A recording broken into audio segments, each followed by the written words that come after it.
mieux que vous puissiez faire. Prenez quoi que vous ayez et faites-en le mieux que vous puissiez faire.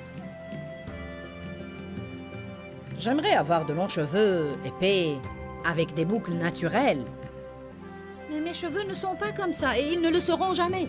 Ils le seront peut-être au ciel, mais pas ici. Restez avec nous dans Jouissez de votre vie.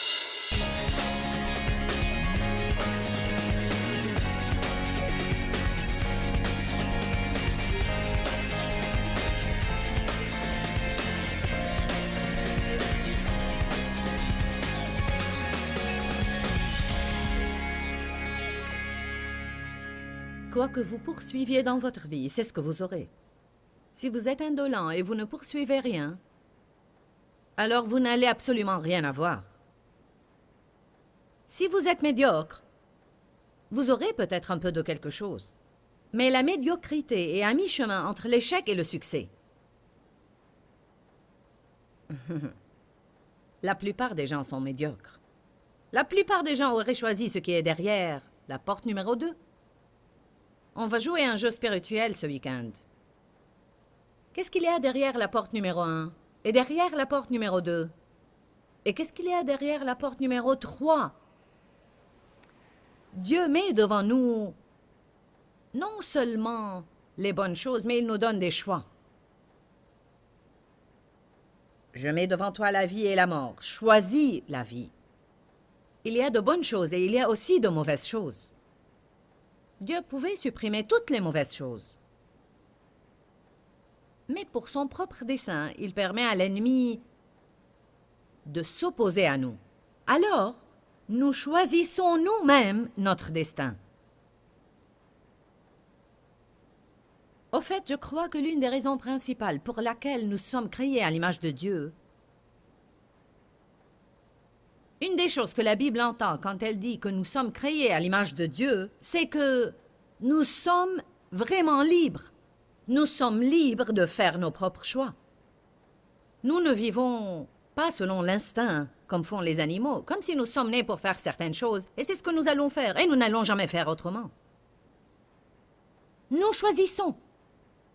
Jésus nous choisit, mais nous avons à choisir à accepter ce que la parole de Dieu dit. Les gens choisissent différents genres de styles de vie. Ils choisissent différents genres de métiers. Les gens choisissent quel genre de personnes ils vont être. J'espère que cela aura un grand impact, non seulement sur les personnes qui assistent à cette conférence, mais aussi sur tous les gens à travers le monde, pour qu'ils réalisent qu'où qu'ils soient maintenant dans leur vie, ils sont en train de récolter le résultat de leur choix. Si vous voulez que votre vie change, il faut que vos choix changent aussi. Car vous ne pouvez pas prier pour vous débarrasser de vos problèmes sans changer vos comportements. Amen?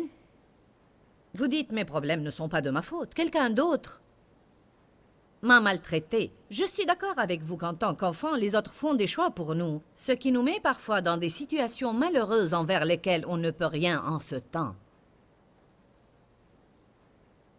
Ce n'est pas parce que vous avez commencé d'une certaine façon que vous devez terminer de la même. Pour de longues années, je me dépréciais à cause de mes modestes débuts. Mais j'ai découvert depuis que ce qui est vraiment important, c'est comment je termine et non pas comment j'ai commencé. Alors, si vous aviez des parents indolents qui vous ont appris à être indolents, cela ne veut pas dire que vous ne pouvez pas vous libérer de l'indolence et vous améliorer. Au fait, je crois que Dieu veut toujours qu'on surpasse la génération précédente. Personnellement, j'espère que mes enfants me surpasseront. Amen. Et j'espère que mes petits-enfants surpasseront ce que mes enfants font. Si vous êtes une personne médiocre, et c'est le genre de personne dont je vais parler aujourd'hui, alors il se peut que vous pensiez que ça va pour vous. Et c'est probablement la conséquence la plus dangereuse de la médiocrité, car c'est le cas de la plupart des gens. Après tout, vous êtes aussi bons que les autres. Mais le point essentiel, c'est que vous n'êtes pas mieux que les autres.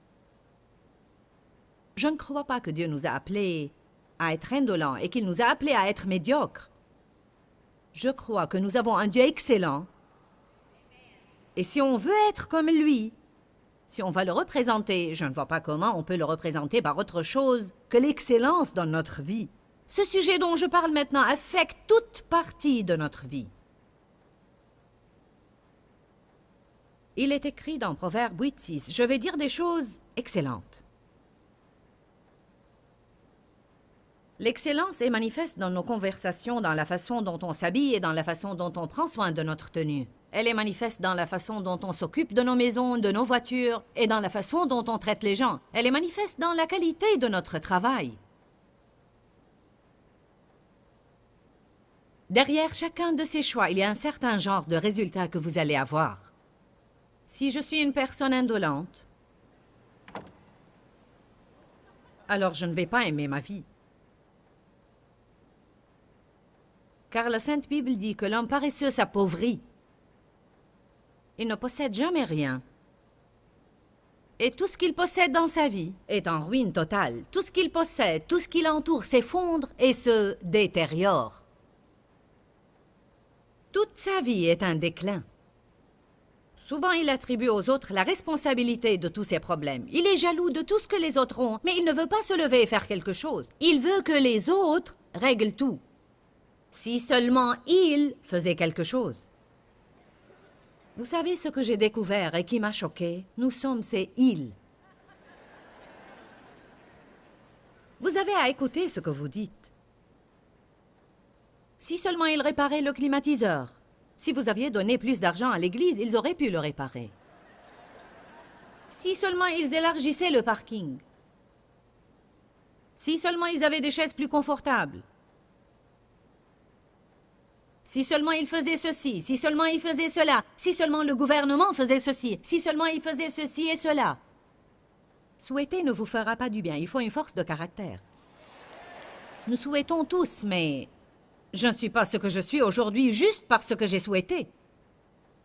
Je n'ai pas surmonté les problèmes que j'ai eus dans ma vie après 15 ans d'abus en souhaitant que les choses changent. J'avais à m'en tenir à la vérité qui est là et j'avais non seulement à l'entendre, mais j'avais à l'appliquer dans ma vie jour après jour, après jour, après jour, après jour, après jour, après année, circonstance après circonstance et situation après situation. J'avais à apprendre à ne pas faire ce que j'avais envie de faire, mais j'avais à apprendre à faire ce que la parole de Dieu me disait de faire. Amen. Nous devons être des artisans de la parole et non des auditeurs. Car si on entend seulement la parole, alors quel bien ça va nous faire? Beaucoup de personnes ont une mentalité erronée concernant leur venue à de telles conférences. Ils ne viennent même pas avec l'intention de vraiment changer. Ils viennent en espérant écouter quelque chose qui fera disparaître leurs problèmes. Je veux que vous compreniez cela. Vous venez espérant écouter quelque chose qui fera disparaître votre problème, ou bien vous êtes venu ce soir en disant « Seigneur, je veux que certaines choses changent dans ma vie, et je crois que pour que ces choses changent, il faut que je change moi-même. Alors j'espère que Joyce me dira quelque chose qui m'aidera à changer. » Cela est très important.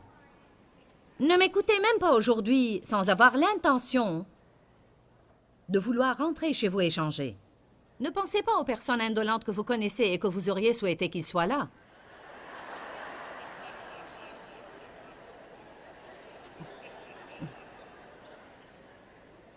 Ne pensez pas, je ne suis pas indolent. Vous savez quoi? Je tends toujours à m'adonner au travail, mais nous avons tous des points d'indolence dans notre vie.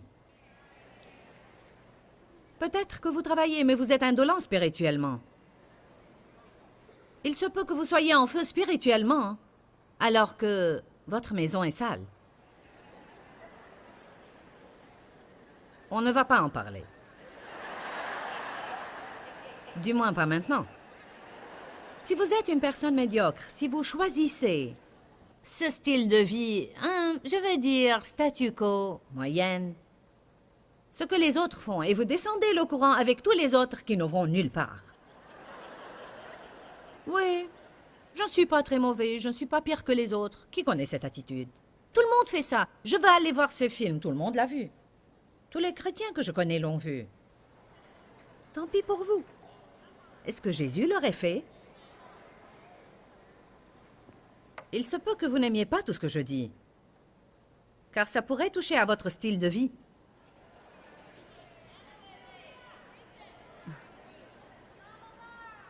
Mais voici ce qui se passe. Si je choisis ce style de vie, J'ai alors choisi le chemin facile. Mais je ne vais jamais, durant toute ma vie, me sentir satisfaite. Jamais épanouie. Jamais vraiment heureuse. Et je vais toujours être en recherche d'autre chose pour être contente.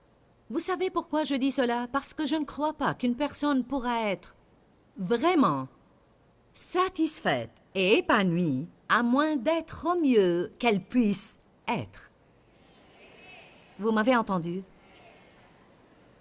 On a à choisir d'être excellent. Vous allez voir au cours de cette conférence toutes les bénédictions radicales qui viennent en réalité sur l'homme ou la femme qui choisissent d'être excellent. Je vais vous dire quelque chose. Une personne excellente fait ce qui est juste quand personne ne la regarde. Et ne le fait pas juste quand quelqu'un la regarde.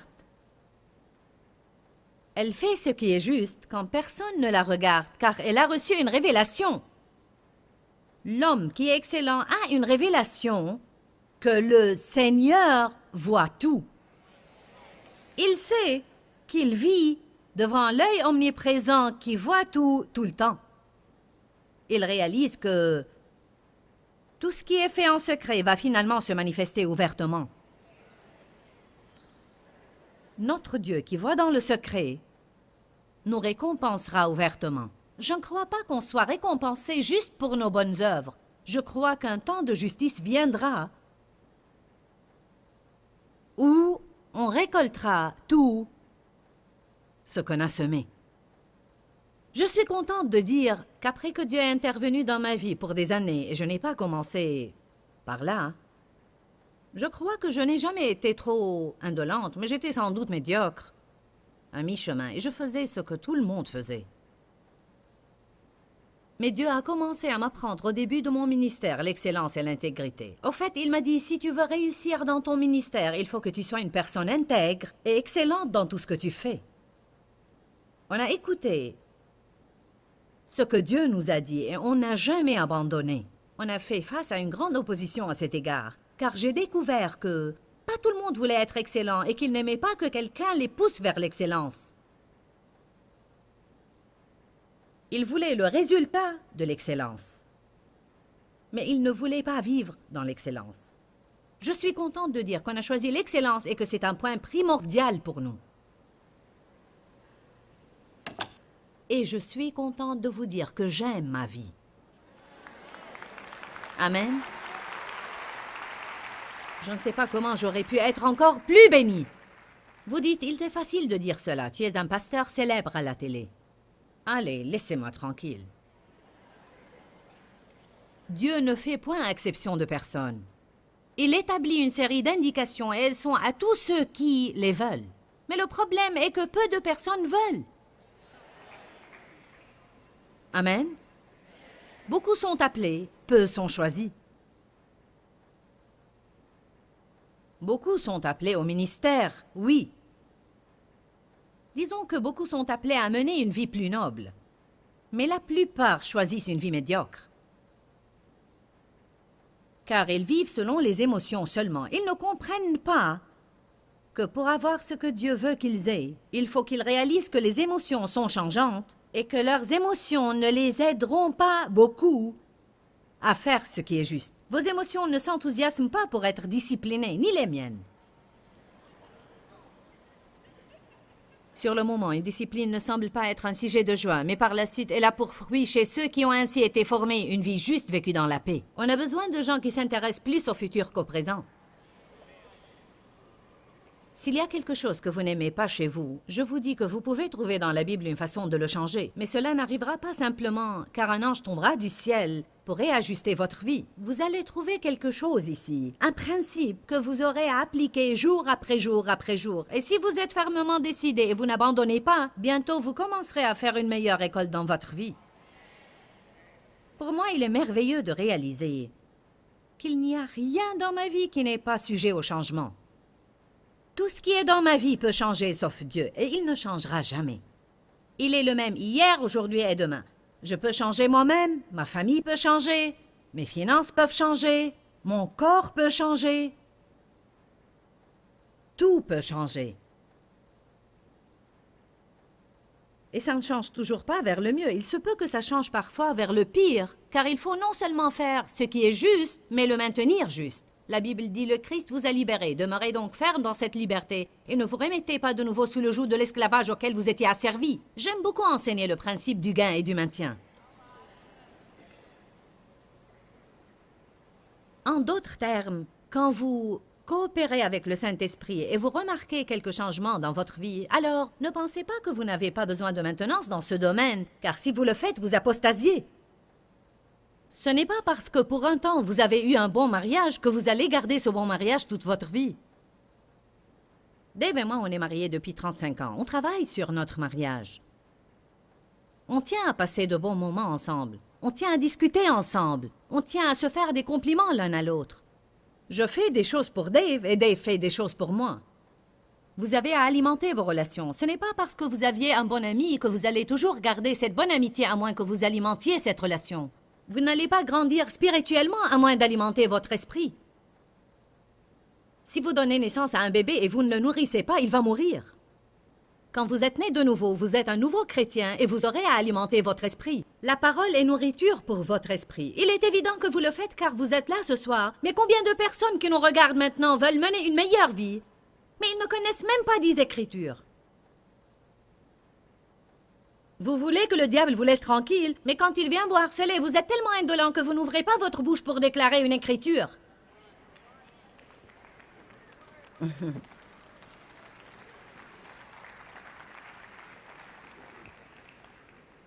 Vous pouvez apprendre une petite écriture. Jean 8, 44. Le diable est un menteur. Si vous ne pouvez pas faire autrement, quand il vient pour vous dire que vous allez échouer dans tout ce que vous faites, que vous êtes mauvais et que personne ne vous aime, vous pouvez au moins ouvrir votre bouche et dire « Diable, tu es un menteur ». Ce n'est pas difficile pour nous d'ouvrir nos bouches pour dire ce qu'il ne faut pas dire. Revêtez-vous d'un vêtement de louange au lieu d'un esprit abattu. Combien de personnes qui nous regardent ou qui sont présentes là souffrent de la dépression? Chanteriez-vous une louange quand vous vous sentirez déprimé? Non, pourquoi pas? Car je n'ai pas envie de le faire. Trop indolent pour chanter.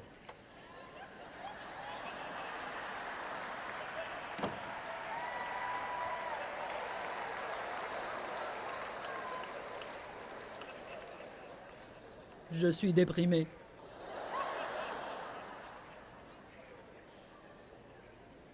Le mot « revêtez-vous » veut dire exactement « revêtez-vous ». Cette veste n'a pas sauté du cintre pour couvrir mon corps. Je voulais la porter et j'avais à m'en revêtir. Revêtez-vous d'un vêtement de louange au lieu d'un esprit abattu. C'est une écriture de la Bible. Revêtez-vous d'un vêtement de louange au lieu d'un esprit abattu. Je vous ai donné un vêtement de louange au lieu d'un esprit abattu. La Bible dit « Revêtez-vous de l'amour ». Je n'ai pas toujours envie d'aimer les autres. L'amour n'est pas un sentiment, c'est un choix que vous faites. Pardonner aux autres n'est pas un sentiment, c'est un choix que vous faites. Prier pour vos ennemis n'est pas un acte que vous faites parce que vous avez envie de le faire. Vous le faites car la Bible vous dit de le faire. Ça sort mieux que je ne l'ai imaginé.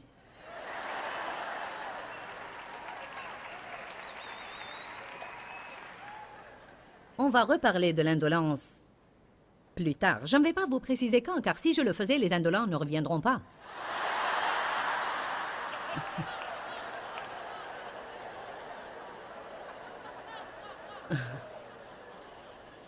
Je vais parler ce soir de la médiocrité. Vous savez quoi? La médiocrité et le désordre vont ensemble. La médiocrité veut dire moyen, qui varie entre le moyen et l'inférieur. Ce qui est moyen est très acceptable dans notre société. Mais je suis sûre et certaine qu'il n'est pas applaudi au ciel. Ne croyez pas que les anges nous applaudiront quand on essaye de suivre le courant et de faire comme les autres personnes.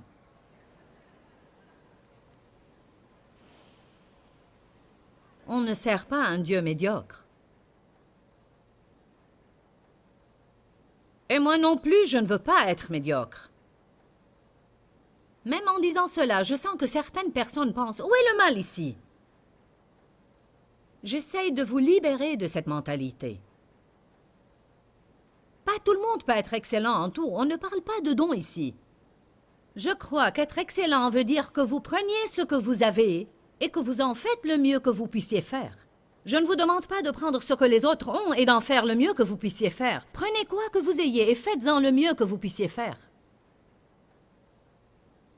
J'aimerais avoir de longs cheveux épais, avec des boucles naturelles. Mais mes cheveux ne sont pas comme ça et ils ne le seront jamais. Ils le seront peut-être au ciel, mais pas ici. Alors j'essaie de coiffer mes cheveux et je les coiffe du mieux que je peux. Je mets du gel, de la mousse, de la laque et des fixateurs. Et je maintiens cette longueur. Et ça va.